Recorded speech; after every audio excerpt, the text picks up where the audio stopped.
Alrighty. Hey gang. Welcome back, you guys. Episode 126 of Zero Carb Journal. I'm Matt, as always. Good morning, you guys. How are ya? Hope you're having a great Sunday. Hope you guys are holding up alright in your quarantine and maybe breaking out of it wherever you are.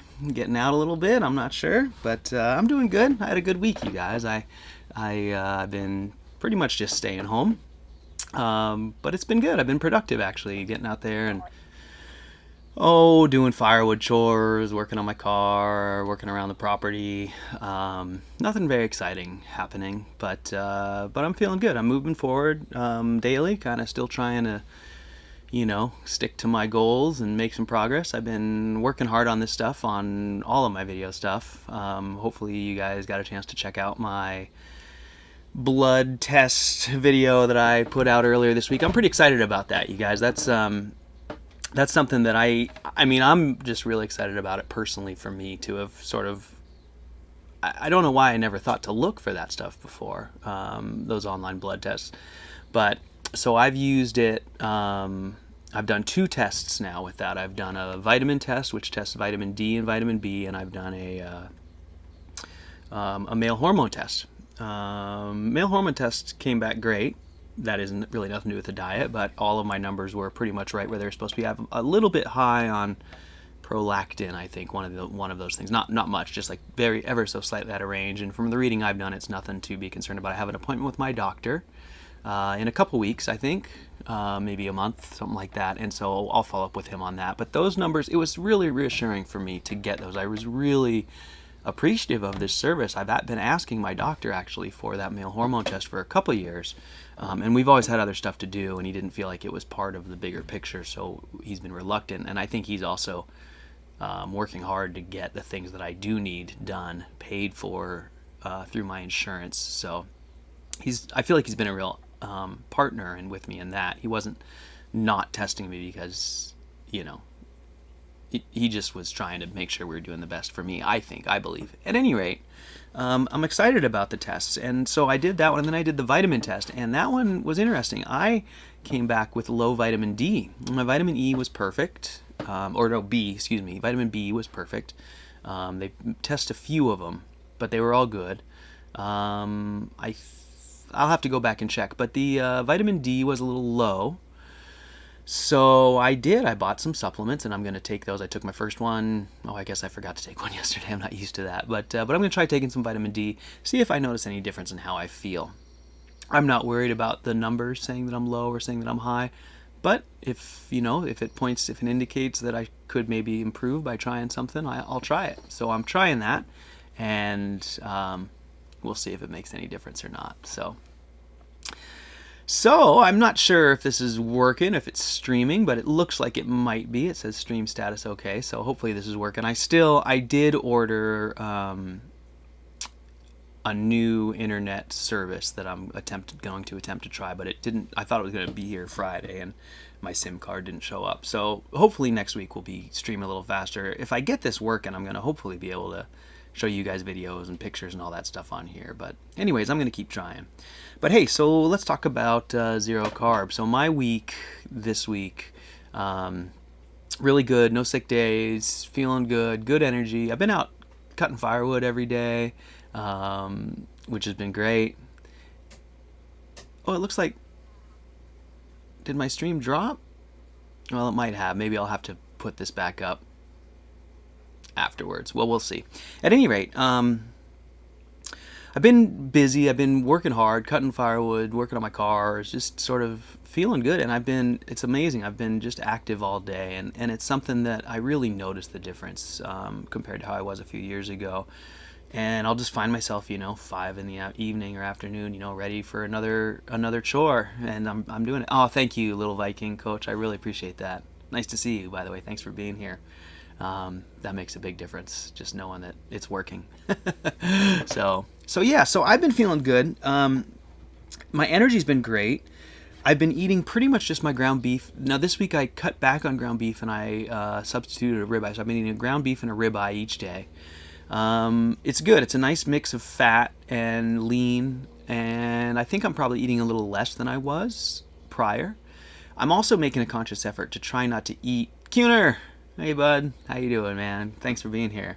So I'm making a conscious effort to try to eat earlier, like not eat so close before going to bed. I'm starting to believe that that's part of my issue when I have those sick days. It's I eat a little too much, I produce a little too much bile. There's too much fat and gristle in there. It can't get digested, but somehow laying down seems to exacerbate all that. And I notice it during the day too. If I eat and I lie down, my stomach starts to hurt. I usually get up before it manifests as anything sick. But so anyways, I'm starting to try and change my eating times to allow me a little more time to digest before I lie down. So at any rate, I've been feeling great. My energy's been super good. And, you know, it's interesting. This whole quarantine thing has really sort of brought something to the forefront of my mind. And that is, I've been sitting here kind of evaluating like, oh, it doesn't feel that different. It's not that bad. And what is the deal here? And I kind of realized that what this is doing, I haven't really been able to go to restaurants for like 3 years.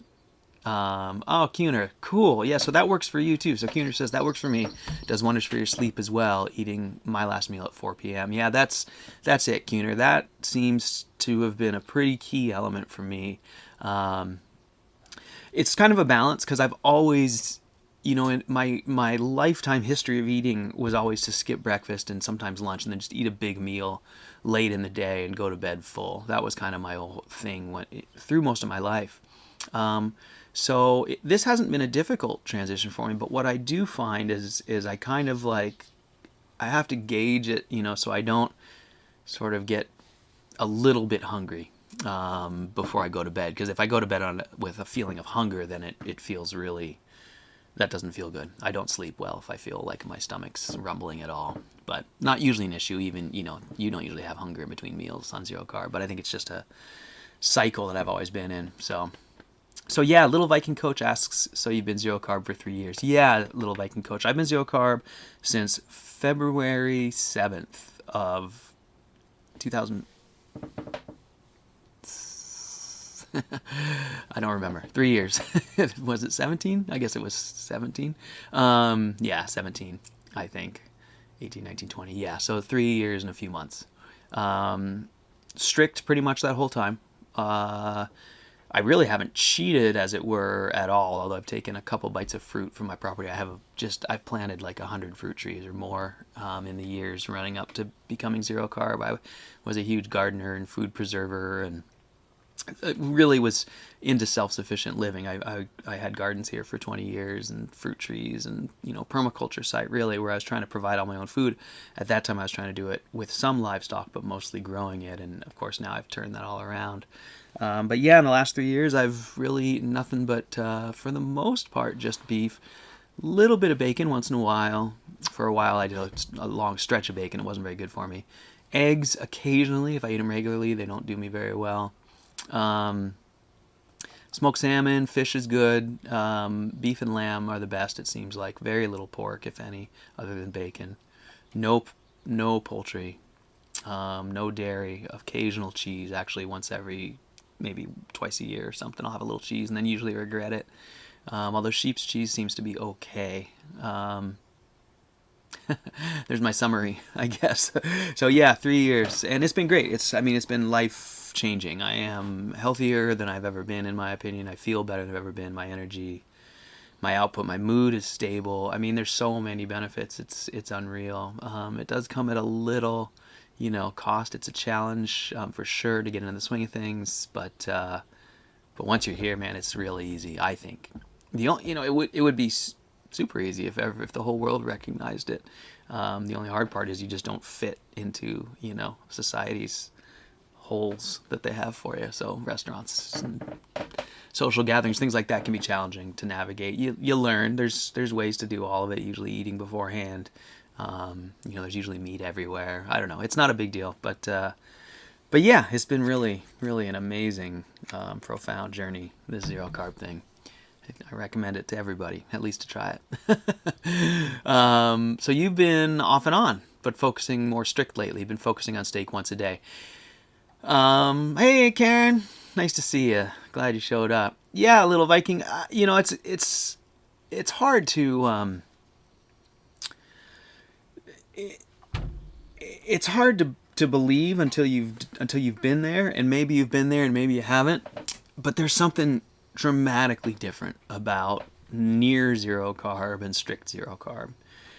And it takes a few weeks, like if you're strict zero carb for a week and then you have a little cheat and then you're strict zero carb for another week, it's still different. There's something different. I get distracted easily, Keener. Look, I'll probably get distracted right here, but I'll try and come back to that.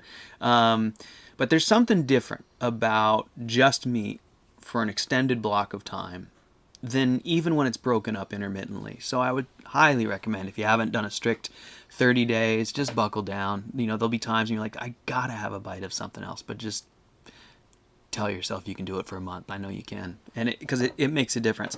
Doesn't mean you'll stay there. You don't have to tell yourself I'm going strict and I'm never coming back. Tell yourself I'm going strict and I'm eating ice cream in 30 days.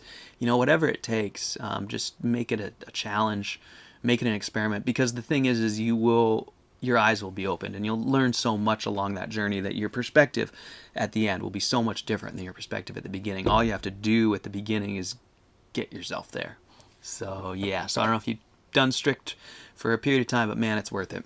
Those, more meat isn't the same thing as no plants. So Kuhner, yeah, you were distracting me, or I did get distracted, and I'll tell you what my thoughts on the restaurant were. I don't know exactly what it was because I've been thinking about it a lot. My thoughts were, and I don't know if it's good or bad. It's just a thought. Is just that the whole world is having to sort of experience what I've experienced for the last 3 years, like no restaurants, right? No, for me, not really any social activities. And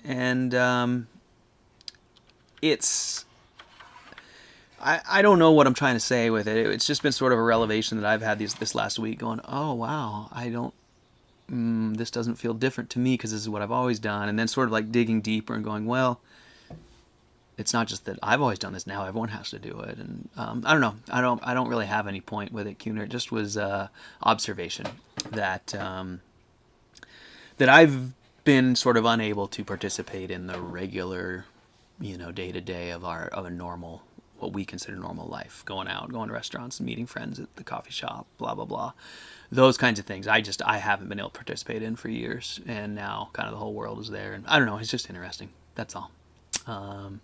So Karen says she's doing prolonged fast again, day 4. Wow, going strong. Hopefully 30 days. Wow, Karen. Well, I hope that works for you. I haven't ever had to do that or thought that was something that would help me, but hopefully it will help you. I hope so. I know that some people it really does. So that seems awfully long for me. It seems extreme, to be honest. I don't, but this diet seems extreme from the other side too, so I'm not making any judgment calls. That sounds difficult. Excuse me. But I hope it works for you. And you'll give plasma. You're incredible. Excuse me. Geez, I really got something caught in my throat there. That's incredible, Karen. That's amazing. Good for you. Well, I really hope that if nothing else, you learn a lot from it and move yourself forward in that way. So I don't think I could do it, Kuhner. Fasting isn't for me. I don't find a lot of people seem to really feel like it's super valuable. I don't think so. Honestly, I don't believe it. I feel like fasting is a way to stop the damage from those bad diets. But once you're on the proper diet, I don't think there's much advantage to it if you are straight if you're straight carnivore. But yeah, Karen, you do whatever you believe in and experiment. I mean, that's what we're all here for. I am autoimmune and definitely know that you have to experiment with all of the modalities for yourself or you'll never know. So I absolutely support you. I'm just telling you my feelings personally about me doing it. Oh, you want to get rid of it? Yeah, well, I hope that works. If it does, boy, I will try it too. If you can get rid of your autoimmune, that would be amazing. And I'm hopeful for you, Karen. I'm hoping I'm not being too negative. I just like I said, I believe that the only truth is what you learn for yourself along your journey. So hopefully that works for you. I hope you have enough. I hope you're not doing this with already a reduced body mass. Hopefully you have a lot of body mass. I can't imagine that 30-day fast if you're already, not carrying much fat would be very beneficial. I don't see how that would be if you're already really reduced in your mass, which a lot of autoimmune people are, but a lot of other autoimmune people go the other way and they end up carrying too much weight. I was on that side where my symptoms of autoimmune, as soon as I'm inflamed, I just start getting adipose, adiposal. What am I trying to say? Abdominal adiposity. That's what I'm trying to say. So for me, my autoimmune manifests as sort of, holding water and then eventually building fat. And so, yeah, fasting probably be good for me. Wow, no water for 4 days? Wow, Karen. 5'11" and... Oh, Karen. I'm worried about you, hon. Jeez. Wow, that seems awfully slender to be fasting for 30 days, Karen. I'm sorry, I'm not judging you. I hope the best for you. And you do what you feel like you need to do and monitor yourself carefully, but wow, that's, yeah. Well, more power to you. I couldn't do it. I really believe that, like I said, that this diet is really the key to healing. That the fasting is really a modality that works for people who are damaged by the foods they eat more than that. But I sure hope that you get that back, Karen, and I hope you get some weight back. 30 days of fasting at such a low BMI. Please be careful. It doesn't sound wise to me, honestly. I would love it if you ate more first. I don't know how you do that. I understand autoimmune. I've been there. I know. I'm sorry. I don't mean to judge. So anyways, yeah. No, I know. Autophagy is a big deal. But I believe it happens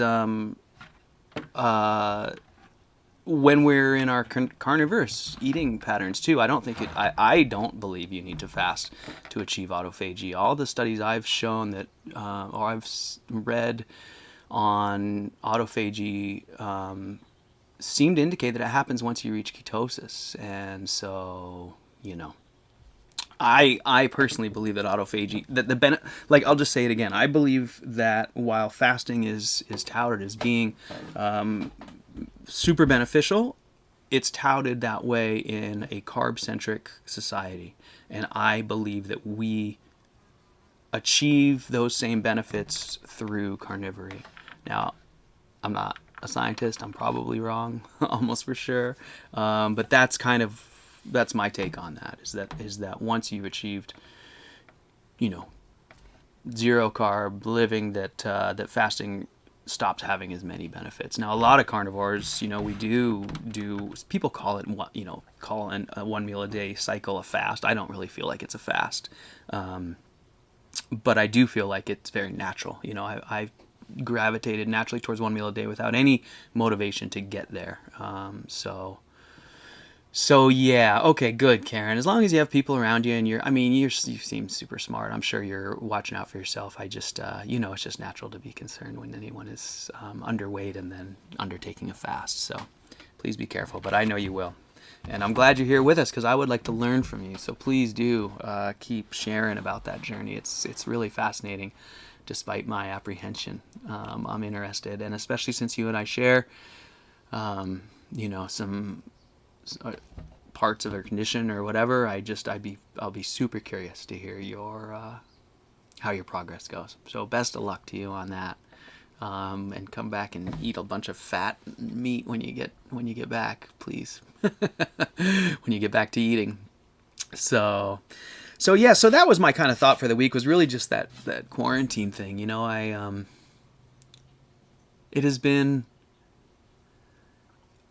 really been interesting for me to evaluate how I'm feeling about all of it, how it's affecting sort of, I don't have much of a perspective on the outside world. So, oh wow, Karen, that was really 49 kilograms at that same height at 5'11". Wow. Yeah, I mean, so you're better now than you were then, and I experienced that same thing 4 years ago when I really got to my peak of my illness. I was 120 pounds, which is probably about that same.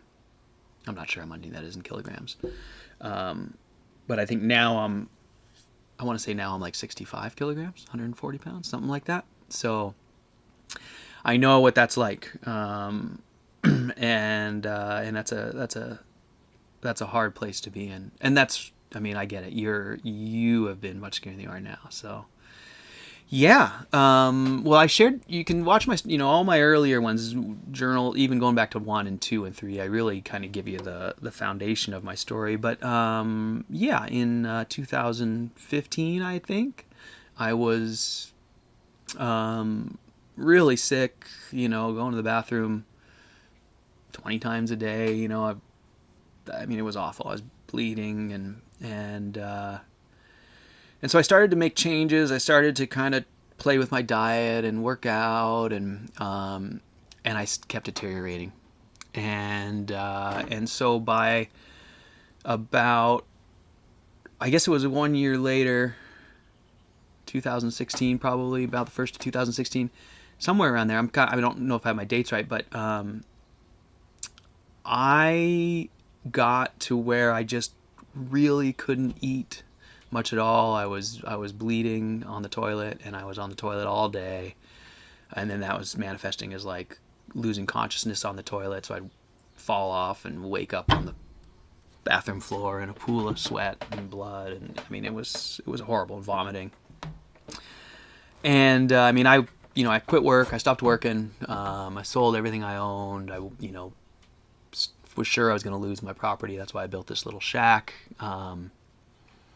Moved out of my house. It's down there rented now because I didn't know how I was going to make a living. And yeah, so I started seeing my doctor. I was there every other week, and just kind of getting worse and worse. I got down to about 120 pounds, and right about then I found zero carb, and here I am, 20 pounds heavier. So yeah, no, I gave up everything. Yeah, Karen, that's it. That's why I'm here. That's why I started doing this. When I was so scared in 2015 or 16, I was bleeding. I was on the toilet all day, losing consciousness, in so much pain, and I couldn't find any answers. And I didn't know about autoimmune disorders. I had heard the word Crohn's and stuff like that. Yeah, zero carb saved my life for sure. There's no question. I mean, you can just go back and watch. I have my other video channel, Bro Audio. You can watch some of my videos from like 8 years ago and see it clearly how sick I was. Acne and I just looked awful. I felt awful. I was totally depressed. Hives on my waistband and night sweats and blistery bumps on my fingers that I could just go like this and like rub the skin off. Same thing inside my cheeks, white, loose skin, blistery pus bubbles now and then. You could just like go inside and take the skin off the roof of my mouth. I mean, the symptoms are endless. Night sweats. I mean, I used to wake up just bathed in sweat. I remember passing out at a friend's house. I lost consciousness in a flare and woke up and they thought I had wet the bed because it was so wet. I mean, so many symptoms. My life was a mess. So yeah, found zero carb. Everything turned around instantly, unbelievably. I didn't expect it. I was just trying to not be on the toilet, and my lifetime of depression cleared up, and I started being able to see kind of like why I failed at all my relationships and pushed people away and always had to go hide in my little diarrhea cave. And yeah, in Crohn's, erythromelalgia, I don't know what that one is. Huge infection behind your teeth.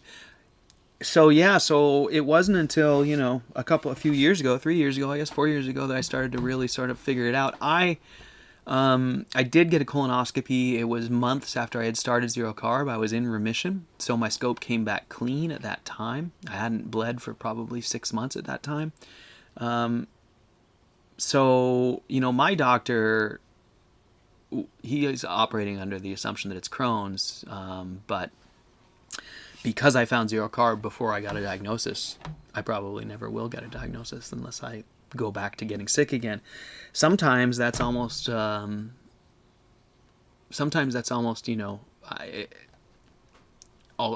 come up in my mind. I'll be like, should I do that? And no, I'm not going to do that. I'm not going to go get sick just to get a diagnosis to verify that I'm doing the right thing. That's kind of and Backpacking Granny, if you watch these, that was very helpful of you to point that out to me, that is, I knew that's the end result of getting that diagnosis. I just circle back around to here again. So yeah, so yeah, Kuner, I'm glad that Karen found it too. I'm really hopeful it helps. And yeah, Karen, failed relationships and anxiety attacks. Yeah, that's I look back on my history and I go, oh, that's what that was. I didn't recognize it at the time, but I always knew there was something like that I needed to fix, that there was something wrong that I didn't have the answer to. I had always had diarrhea. I didn't connect that with whatever I thought was wrong, but once I got to be 45 and started to figure it out, I was like, oh, that's the thing that was, in my mind, it was in my brain that was wrong, which it was. I mean, I was depressed. I suffered from depression forever because of my gut issues. And once my gut issues were solved, then my mental issues kind of got better. And then all of a sudden I looked back and went, oh, that's why I pushed everyone away. I always needed to go hide and be by myself. And that came from spending so much time, I think, and needing to spend so much time in the bathroom and being embarrassed about it from being a little kid. I wasn't embarrassed about it when I got older, but that just being a little kid, that just shaped my whole who I am and how I approach the world. And so I would always leave myself out to be able to sneak away to a bathroom, and spend a lot of time in there. When I was 7 or 8, my friend Billy McIntyre, why do you spend so much time in the bathroom? And I remember it sticks in my brain because I was really self-conscious about that. And my other friend Matt, same thing, pestered me about bathroom habits when we were little kids, 10. And yeah, the mind and body, I mean, I know that now, Karen. I mean, I didn't believe it for the longest time, but once my gut issues cleared up and my mental issues, it was so patently obvious I could not deny it anymore that my brain is definitely dictated, my mood is definitely dictated by my gut. And it's all, I feel like a new person. It definitely saved my life. So that's why I'm here. I'm going to keep sharing my story. And if I can help anyone along the way, if I had found someone like me when I was in my time of need, I would have been so, thankful that they had shared that story. So that's what I'm doing this for. And it's been great for me too. It's been really profound. Having you guys here supporting me has just been amazing. Yeah. Yeah, I did. I thought I ate well forever, Karen. I was so focused on healthy food for the last few decades that it was so shocking to me when I found out that it was my food that was causing my illness. I'd been growing my own food and canning my own food. It was all like organic and so wholesome, and come to find out, not so much. So,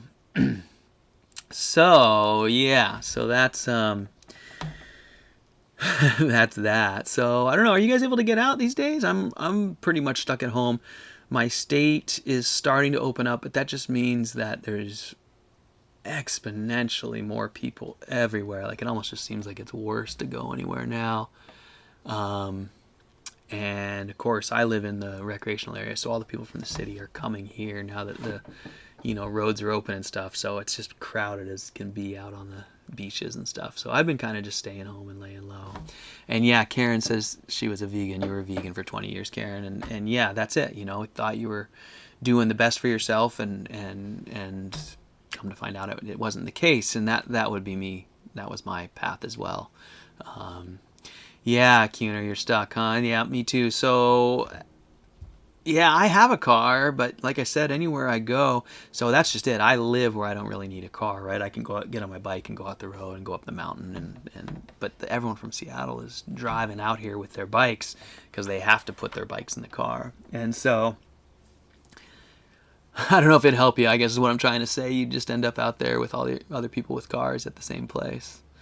Um, And yeah, that veganism totally destroyed you, Karen. I believe it. I mean, that's kind of what I feel like too. You know, I was pretty much living those last years running up until being sick. I was the bulk of my calories. I was really trying to grow my own calories. So it was like, I was eating a ton of brassicas, lots of cabbage, broccoli, cauliflower, all different forms of it, kale. And you know, those things are so fibrous and so difficult on our digestion. Didn't realize it, but I think that's really what tore me up badly. So Karen, you get to go everywhere on your bike. That's good. I'm a little far from town. It's getting to be that time of year I can do it, and I probably will start. I'm not that far. Maybe it's about a 12-mile round trip, maybe a little more. A lot of hills. but yeah, and Cuner, I was thinking about you actually because I was thinking about gyms and climbing gyms, and they're going to be closed for a while. And I know that what you do where you are, I imagine, is probably mostly climbing gym limited, right? Like you have to go a long ways to get out of your flatlands and find a natural outdoor climbing space. I'm imagining. I don't know. I'm just guessing that in Belgium, you have to drive down to, I don't know, Switzerland or something. Poland. I don't know. I have no idea. But yeah, I got a feeling that for you to find some outdoor rocks is kind of tough. And the gyms are going to be closed, man, for sure. That's tough. So maybe, Cuner, do you have some rings? Or I can't remember. We talked about body weight exercise. I think we did. I think you do body weight stuff at home. I think we've talked about that before. It's not climbing, but it'll keep you at least keep your strength there. So, Little Viking Coach says there is a channel called Vegan Deterioration who she highlights the health destruction of vegans. Yeah, Little Viking Coach. I don't know if I've watched hers. I don't know if I've watched that channel, but I've watched some of those, where they're kind of like picking on the way their teeth start to go over time. And I can only watch so much of that stuff because, I mean, it's good, right? Like it's information that I wish we could get to them, but it's painful to there's so many young ideologues like I was and like Karen was when she was young, and wish we found those people when we were younger. But at the same time, it's a hard balance, conveying that information in a way that doesn't come off as totally attacking. That's hard to do. I don't know, how we help those people. I feel pretty strongly like just putting the information out there in a positive way, and then everyone just has to kind of find it on their own. I mean, I think we have to go through our vegan phases and our vegetarian phases, at least right now, in our current paradigm of nutritional information out there.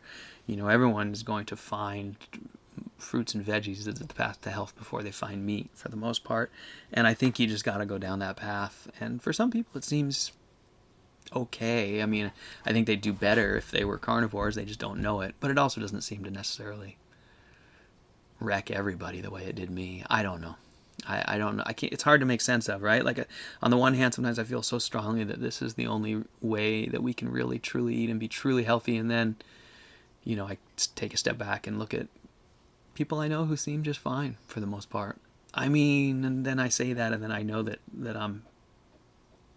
they don't actually seem just fine to me if I really pick at the little details. They don't have the same sort of vibrancy that the carnivores I see do and things like that. Anyways, I don't know. So Cuner can do outdoor climbing in Belgium. France has tons of awesome climbing. I knew that. I didn't know Belgium did. Oh yeah, Belgium has mountains that border there. I guess I did know that. I didn't even think about it. And rings. Man, rings are so awesome. I keep trying to tell people to get on the rings when they complain about their gym being closed. And I don't think people understand how much resistance you can apply with rings. I think people just think like it's like it's like a little jog or something. I'll just, it'll just kind of hold me off until I can get back in the gym. But I mean, you can do some heavy lifting with those rings. I'm a lifer, man. I love those things. So, Little Viking Coach says, need more protein as we age to avoid sarcopenia. I 100% agree, Little Viking Coach. I think that's one of the biggest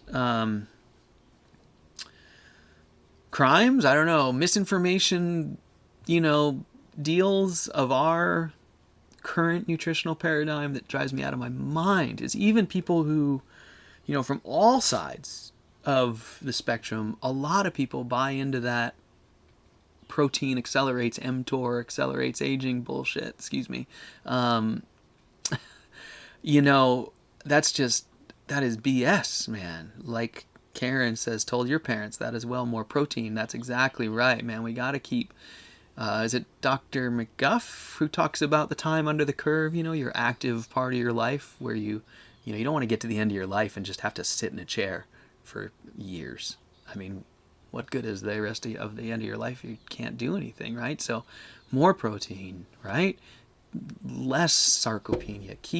You got to keep that muscle mass up. Once you lose it, I got firsthand experience, you guys. It's not fun to see someone lose their muscle mass because the motivation to get it back is what is lacking. They, in my experience, don't believe that they can get it back, so they don't try.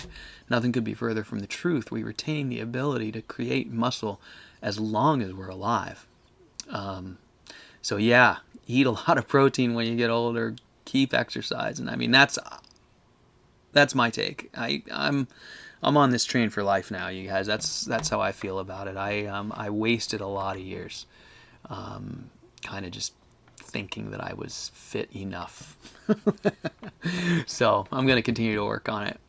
And yeah, Karen does their grocery shopping. That's awesome. Karen says, I do their grocery shopping, meeting her parents, and so I sneak in more meat for them. That is awesome.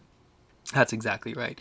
So I've been working on my folks too. I will admit though that I don't know. I'm not 100% confident that more meat is better than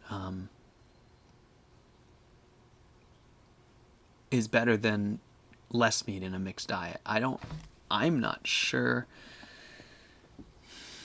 I currently kind of believe that the carbs are the problem, but as soon as you're mixing carbs and meat, the carbs are the poison. But if you're putting that poison in your body, then it compromises your ability to process the meat correctly, and that's why the meat gets the bad rap. And I don't think it's necessarily doing the heart attack thing that people say is doing, but I definitely think our bodies have a hard time processing meat in the presence of a carbohydrate metabolism. And so I have friends who, when I talk about this, they go, yeah, I'm just going to eat more meat. And I'm like, I don't know that that's a good idea. I mean, I don't know if it's not. I don't know one way or the other, but that's not what I'm proposing. I'm proposing no carbs. This is all meat. Or something else entirely, not just more meat. Again, and if you're low carb, more meat for sure. And rebuilding muscle in older age is really hard. I'm living proof of that. I mean, I'm not that old, but it's hard to build muscle. It's been a long, slow battle to gain weight. But yeah, if they're low carb, then more meat. I have friends who are not low carb, and they see what I'm doing. They go, "Oh, cool! I'm just going to eat more meat." And it does. It kind of concerns me. I don't know if it's better or worse. I just don't know. So, and your father has pancreatic cancer. Interesting. Low carb diet for him has been beneficial. It sounds like. That's interesting. Good for you for taking such good care of him, Karen. That's amazing. I'm glad they're so supportive too. That's really neat that you have them around you and that you can do your fasting and continue on your path. I'm so curious. Please we'll do this every week, and I'll be really curious to hear how you're doing. I wonder how Jackie's doing with her bacon, with her lack of bacon. Looks like she's not here today, but I'm curious about that too. So, keeping track of all you guys. Well, let's see, you guys. Anything else? Got any more questions or topics we should talk about? Oh, he's doing better. Good. I'm glad, Karen. That's awesome. That is super good. Looks like my stream is working pretty well this time. So I really cranked down the resolution. So starting to get it figured out. And next week I'll have my new Wi-Fi, and maybe it'll be better. I'm not super hopeful, but yeah. So here's Kuhner saying interesting. One, he wonders about that too, meaning the balance of meat and carbohydrate in a metabolism. Because on the other hand, it feels intuitively right to get someone to eat more of the nutrients that meat has. Exactly. Yeah, I mean, that's just it. I'm not saying I know for sure that you shouldn't do that. It's entirely possible, and I'm inclined to believe what you just said, that like, well, if nothing else, at least they're going to be getting like tons more protein and more bioavailable nutrients, and so the meat's probably net positive.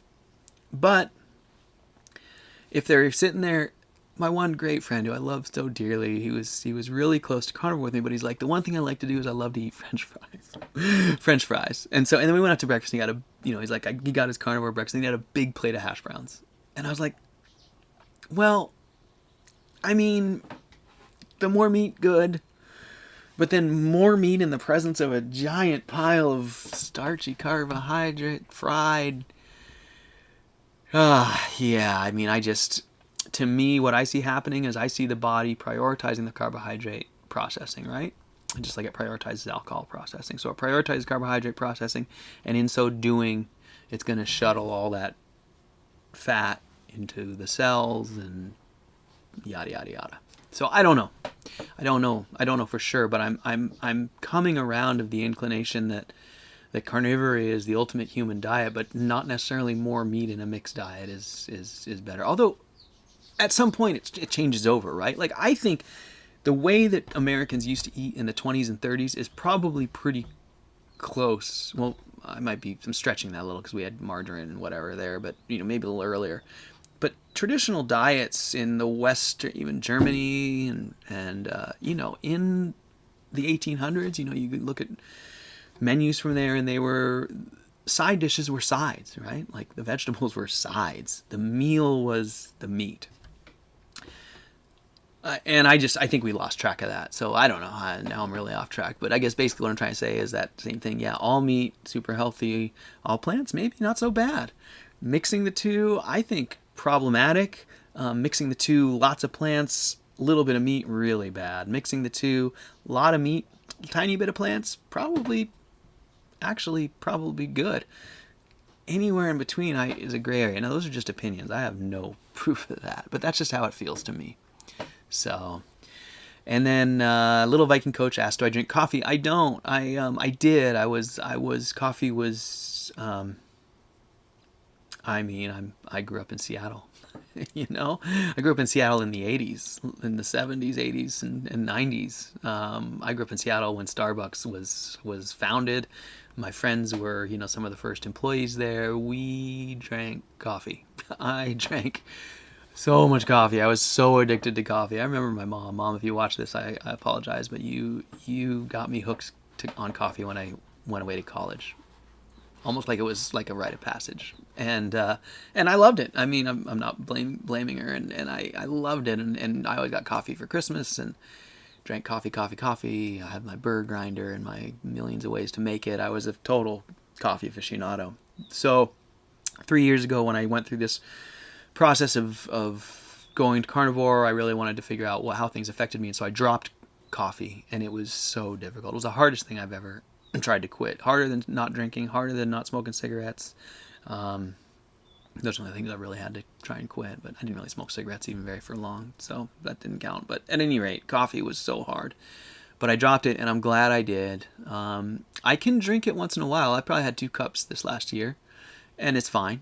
I like it. But it didn't really negatively affect me when I was addicted to it, but I didn't like being addicted to anything. It affected my mood every day, right? Like, for better and for worse. Often for better, but it only was better because it was worse before. And so once I got rid of it, you don't have the better and worse, you just kind of have the stable, and that is a much better way to live, in my opinion, for me right now.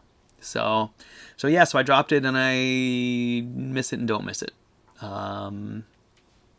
Sometimes I'm like, that'd be a nice routine, and then then I'm like, but then it's your routine forever. So until you know, I mean, getting off of that was like weeks, 2 weeks of hell. It was so hard to quit. So I don't think I'll be going back. And as Karen says, it drains your adrenals. I mean, there's positives and negatives to coffee. There's positive and negatives to coffee, I believe, and I do think it drains your adrenals. I do think it lowers your ability to feel, its excitement over time.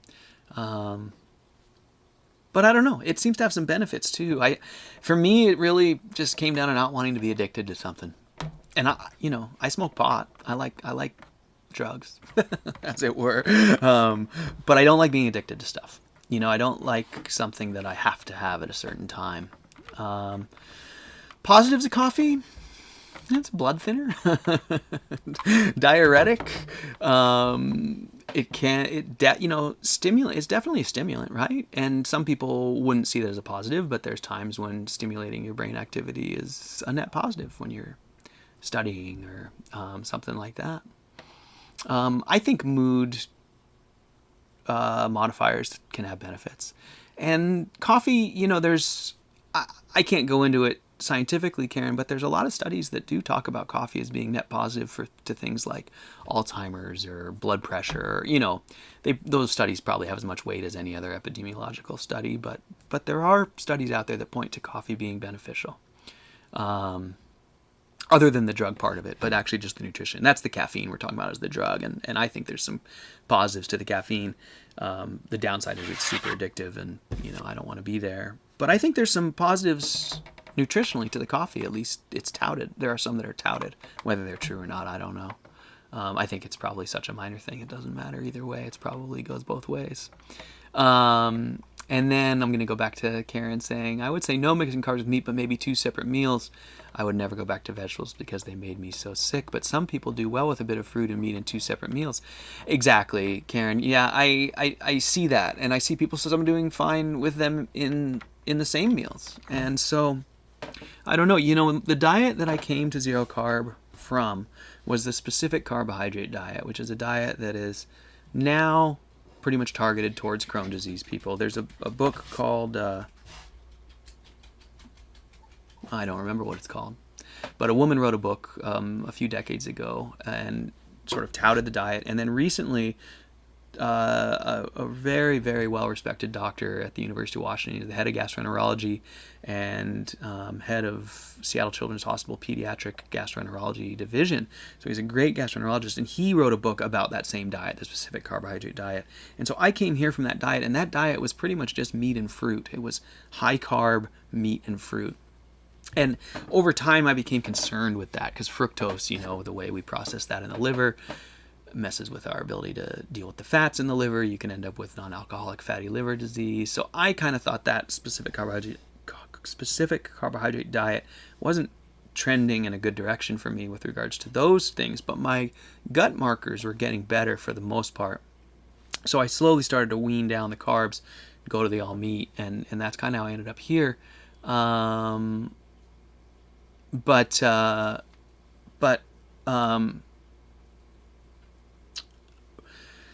Yeah, I don't know about eating them at separate times, Karen. I don't know. I still think that if it's separate times within the same day that you're still operating on a carb metabolism, and personally, I don't think it's healthy.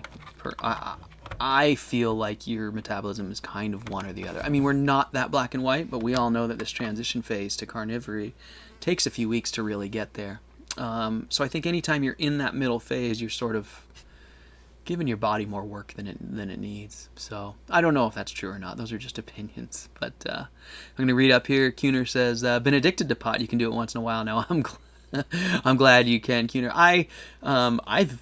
I'm a heavy pot smoker sometimes, and sometimes I'm not. But I've never felt that it was something that I've been addicted to. I can really, I won't say it's like nothing to not do it if I've been heavy into it, but it certainly isn't a big deal to just say, nah, I'm not going to have any for a week or a month or whatever. And the first day I'm kind of like, oh, it's a little tough. But usually by the second or third day, I don't even think about it. And then usually by like a week or two, I don't even want it. and I almost have to convince myself to try it again. So for me, that one's been, and I'll tell you, I really believe that I became a pot smoker as a young guy because it made a noticeable difference on my guts. At the time, I didn't consciously correlate those. Like, I'm not saying that when I was 20, I was like, I smoke pot because my guts hurt. But now when I got to be 45 and looked back on my life, I went, oh, yeah, this is definitely, especially reading Crohn's forums now and IBD forums now and knowing what a big difference CBD especially and THC can make for patients of suffering from those. I know that for sure I was self-medicating a lot of my life because of my illness without having been, really consciously aware of it. So MB Farm Girl, hey, nice to see you. Oh, I'm so glad you're here. This is so cool. We got more folks. So coffee is the one thing you can use to get relief from headaches, as I cannot take normal headache meds like aspirin or Tylenol. That's interesting, MB Farm Girl. I haven't taken any pills other than like my vitamin D supplement or whatever since I've been carnivore. So no Tylenol or aspirin for me either. And I bet that coffee's a good headache remedy as long as you can stay away from it long enough in between. If you just do it once a week, it might be causing the headaches. But if it's every, once a month or something like that, I think it's probably great. And Ted Naiman eats carbs only in his last meal of the day. Yeah, I'm not the biggest Ted Naiman fan. No offense. I like him. I like a lot of what he's. I mean, I like him personally. Like, not that I know him personally, but I like his. I don't dislike him. Is what I'm trying to say. I like his style. I like what he puts out there. I like his approach. He's funny. He's smart. He looks great. He's really, inspiring in a lot of ways. But I do think I don't think he's ever given carnivory a fair shot, and I think he's closed-minded. I haven't followed him for last year, so maybe he's come around. But a year ago, he was pretty close-minded about carnivory, and he was. I don't think he ever gave it a fair shot. He pretends like he tried it, but he never really did that I saw. Not for any long period of time, because he just believes his own bias too much. He's always said from years ago when he didn't believe in it at all, and he's never really, at least he hadn't up until recently, hadn't changed that adding carbs was always better. So not a big fan. I guess I just said it. So white willow bark for tea headaches. Yeah, that's where aspirin comes from, right, Karen? Is from willow bark.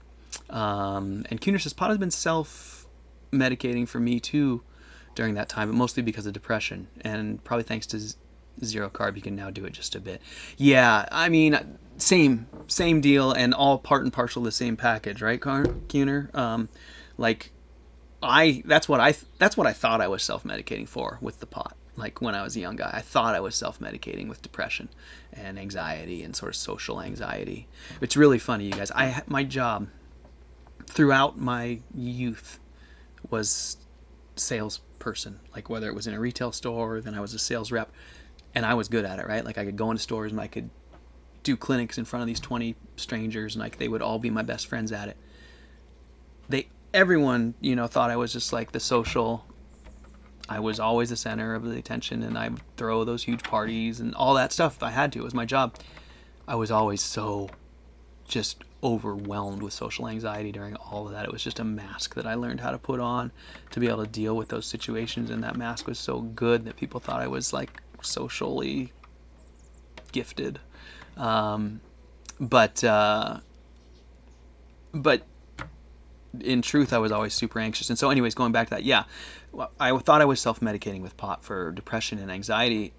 Once I got on this journey, I realized that depression was caused by my gut issues, and then when I really started having like the blood and the pain, I started using CBD supplements, and they made a significant and dramatic impact on my urgency. I don't have that anymore, like the symptoms of the Crohn's, like the urgency, the clenching butthole, and diarrhea, and sitting on the toilet all day and not really going. CBD helped that instantly, so I didn't figure that out until I was like 45. But anyways, just going back through time, I think that all my life I was medicating sort of things I was not conscious of. I don't know. I don't know. So, yeah, so Little Viking Coach says my opinion on Shaun Baker or Paul Saladino. Okay, so Shaun Baker is my guy. I mean, I just love his approach all the way, 100%. We started Zero Carb at about the same time. I think he started in December, and I started in February. I wasn't aware of him when I started. I think he started getting on social media about maybe like a year after, or 6 months after he started carnivory, and I was about the same. So we sort of arrived on Twitter and the social media scene at the same time. So I watched him start to kind of say the things he says and do the things he does and sort of grow. You know, he went from when I started following him on Twitter, he was like just like me, like 1,000 followers or something, and I just loved his message. I've loved his message ever since. Like he's a real inspiration to me because of the way he presents his message. Not always with the attacking of the opposite sides, although I understand why he does that. It's not my deal, but I understand. You know, he's like, we got to take this back. But I really just appreciate his no-nonsense style of eat meat, drink water. You know, he kind of goes back to the old guard, right? Like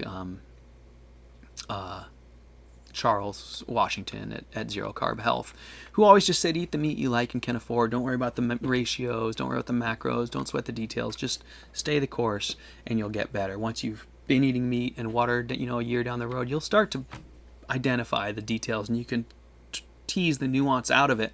But for now, just keep it simple. And so Shaun Baker says those things in such a, his message is so strong, so simple. Love it. Paul Saladino, I can't get behind, and it's for the exact reasons in the way that he's the opposite of Shaun Baker. I like Paul, his approach. I like he seems like a good guy. He seems enthusiastic and committed and knowledgeable and all of those things. What I don't like about Paul Saladino is he's new to carnivory. And he's getting much better now that he's been down this path. He's been down the road for a little while. But the thing that I don't care for about Paul is that he started his journey, and he kind of started it online on social media. So he was sort of new when he started, and he believed his own beginners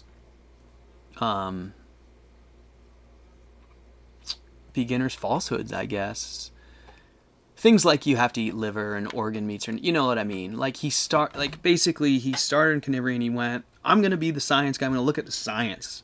I'm gonna look at RDAs, you know, recommended daily allowances, and I'm gonna look at where you find those. He kind of did like the Frank Tufano thing, and I can't stand it.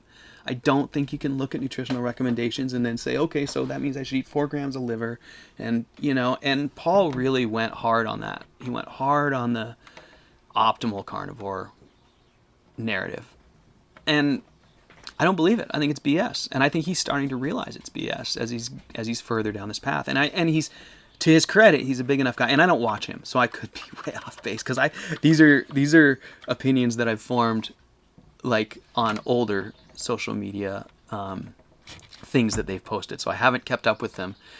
So I apologize, Paul, if I'm misrepresenting you. But yeah, you know, I really strongly believe in the Charles Washington style of carnivory, of helping people in carnivory, and that is keep it simple, keep it strict, stay the course, and you'll find which details matter to you as time goes on.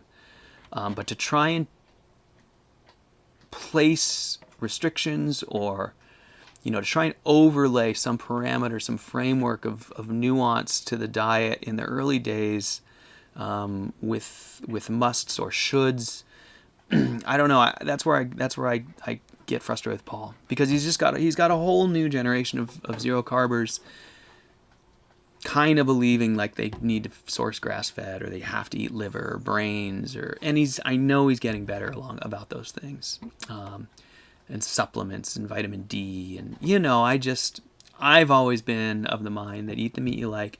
The meat is a complete, nutritionally complete, and if it's not, you'll know, and you can react, or you can you can monitor your progress and react. But I think the worst thing to do is to, Paleomedicina is a great example. I just think the worst thing you can do is to put strict parameters on like a fat ratio, because you'll have a large percentage of people who, though, that type of carnivory won't work for. And if they think that's the only kind that works and it's all or nothing, then they'll just think that carnivory is not for them. And that's kind of my issue with Paul Saladino, is that by narrowing the framework and by making the parameters more strict and including the you shoulds and you shouldn'ts and you're wrong if with no liver and those kinds of things, you restrict access. And I think zero carb, we need to make it accessible to everybody, as easy for people to do as possible. I mean, if that means if you like hearing that you need to eat liver and it means that you do, and that's great, more power to you. But I just wish it was presented. Basically, it all boils down to my biggest frustration with Paul Saladino being that he's the science-based carnivore in a world where there is no carnivore science. So he's just as far off as the people who are anti-carnivore using studies, in my opinion. We don't know. And so I get frustrated when people say we need this much, and this is how this works in a carnivore, and that's all. I know less than him, for sure. So don't get me wrong. Like, he's a super valuable resource. I'm super glad to have him in the community.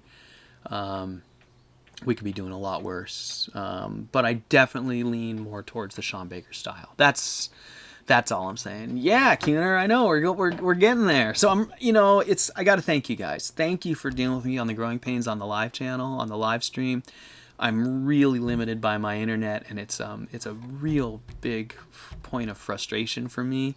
And I'm gonna keep hammering and trying and get through it, because I feel like this sort of interactive hangout is really what we should be doing. It's so much more valuable, I think, to all of us. So, yo, hit that like, bros, get the bell, subscribe. I don't think I've ever done that, little Viking coach, but exactly.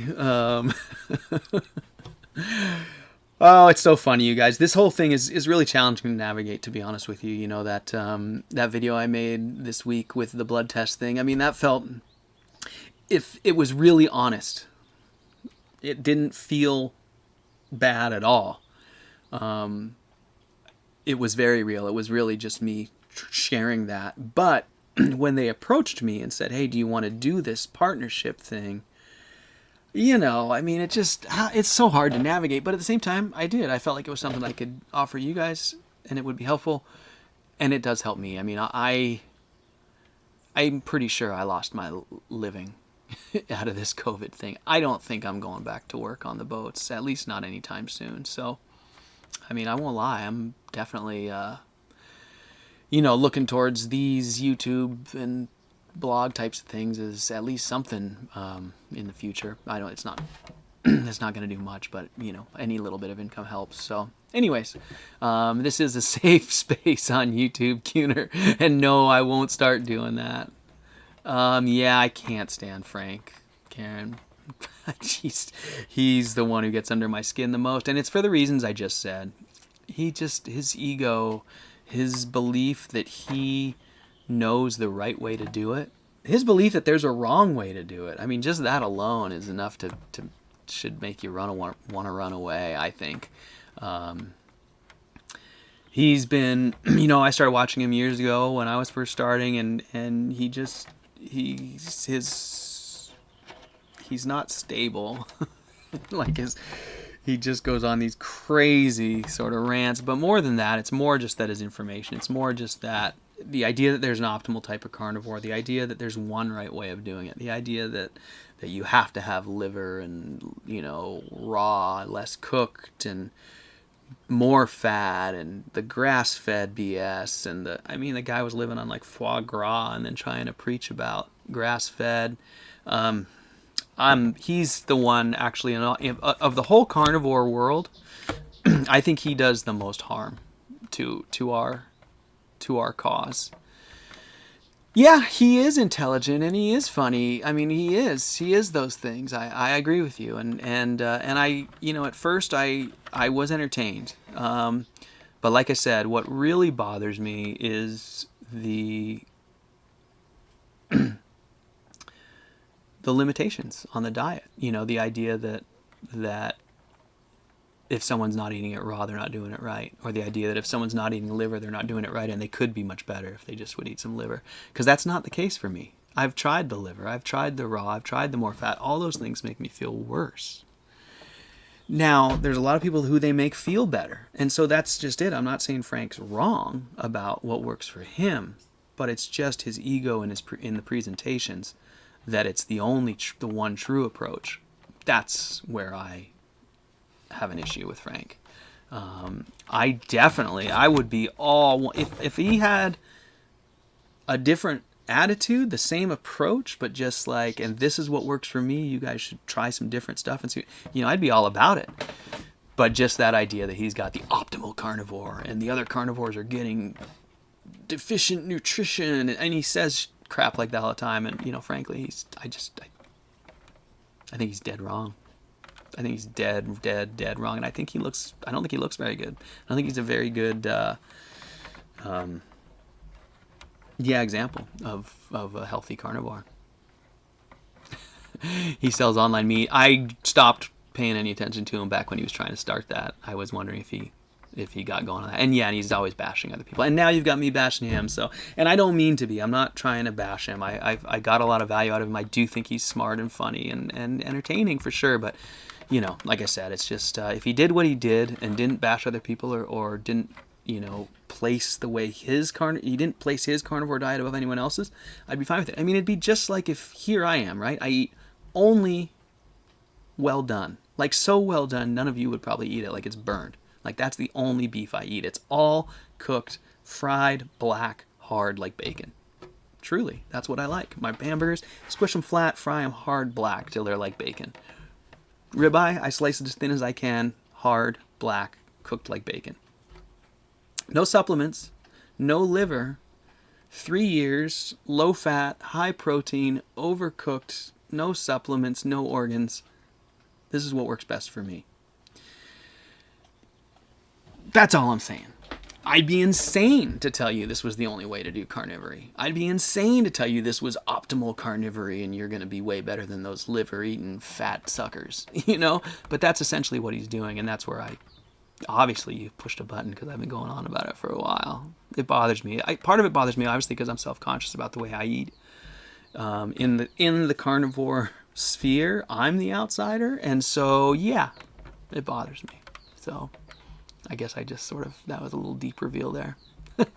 So Little Viking Coach says, you would be a good coach for MeatRx. You could give consultations for extra cash. I haven't looked at MeatRx. I need to go check it out. I know that's Dr. Baker's new thing. I wasn't turned off by the pay thing, like against him, but I just realized it wasn't for me. So I don't even know what they do there, but I'll have to go check it out. Dr. Baker and I know each other sort of in passing. I think he would know who I am. We spent some time on Twitter together. So and Karen, I think he does truly want to help people. I just think his ego is just misguided. I mean, like I said, I want to help people too, but I'm not telling you, Karen, you're way off base eating raw meat and organs. That to me it's the same thing, right? Like what works for me, 0 carb, isn't the best for everybody, and I feel the same way about him. And I think everyone has to find it. So MB Farm Girl says, I truly believe everyone has to find what works for them, and it will likely be different than anyone else. So telling someone they're doing it right or wrong lowers their credibility, in my opinion. That's it. That's exactly it. That's the nut of it. That's all. That's all I'm saying. You know, there's ways to present it. Ways like, you know, you can say things like, I feel exponentially better when I include liver in my diet. And that's a very different thing than saying you won't be eating optimal carnivore unless you're eating liver. You know, and that's the difference in the delivery. And that's all it is. It's just that simple. But the problem is the delivery comes from what you feel and believe inside. And so that's where my issue comes with, is that he's just showing that ego that he feels there is only one right way to do it. So enough about that. I apologize, Frank. I do think you're a valuable asset on the YouTubes, and I definitely got a lot of great content from watching you, but that's my feeling, you know. I'd like to, and who knows? There's always hope that people can grow and progress, and I still have a long ways to go myself, so, you know, I still keep trying to eat liver, too. So I guess they got under my skin somehow. Every 6 months or so I try it and usually get sick. but I do try. So, wow, you guys, this is a good one. Good Sunday chat today, you guys. I'm so thankful you guys are all here. Thank you for being here. I really appreciate it. And thanks for letting me rant. I hope it comes out okay. So I'll look into that coaching for Meat RX, Little Viking coach. That's interesting. I hadn't really thought about doing that, but you know, I've helped a few people in real life in my life, and there's nothing more rewarding than seeing people turn their lives around, just with this simple intervention, right? And it's only because, you know, we've been given such bad intel in our normal lives. So, all right, you guys. Well, I think maybe that's enough. We've been going for an hour, unless you guys keep hanging out. But boy, we got 11 viewers, my max. Loving it. So, but I think that's probably enough for today. Come back next week. I'm gonna keep pushing here. I'm gonna keep trying to crank videos out. I would like to make a video showing you guys my vitamin D test levels and talk about that a little bit. Oh, it's a network for health coaches. Oh, I thought it was Shaun Baker's thing. Oh, okay. Kuhner, I'm glad this stream made your day better, man. I hope that whatever's going on in your life is not too bad. I hope you end up having a good day, man. It's gonna be a good one. Things are pretty weird out there right now, so all we can do is just, you know, stay in the moment, stay positive. I know that there's a lot of issues, a lot of stress out there in terms of work and the future and all that. I know for me, for sure. So maybe you're dealing with some of that, but yeah, you guys stay positive, stay in the moment, and it is Shaun's deal. Okay, yeah, Karen, this was great. Thank you for sharing all that you share. Really appreciate it, Karen. Come back and let's hear more about your fast next week. I'll be curious to see how you're doing. So, alrighty, guys, I think that's enough, huh? We'll come back next week. Maybe I'll have some new internet. I hope you guys have a really good week. Stay positive. Just stay in the moment if you're not sure about what's going to happen in the future. And I'll be thinking about all you guys. And we'll just stay the course. Try and make some progress. All right, you guys. Thanks so much for listening and watching. And I will see you guys next week. Thanks, everybody. Alrighty, here goes the outro. Peace, Little Viking Coach. Bye, guys.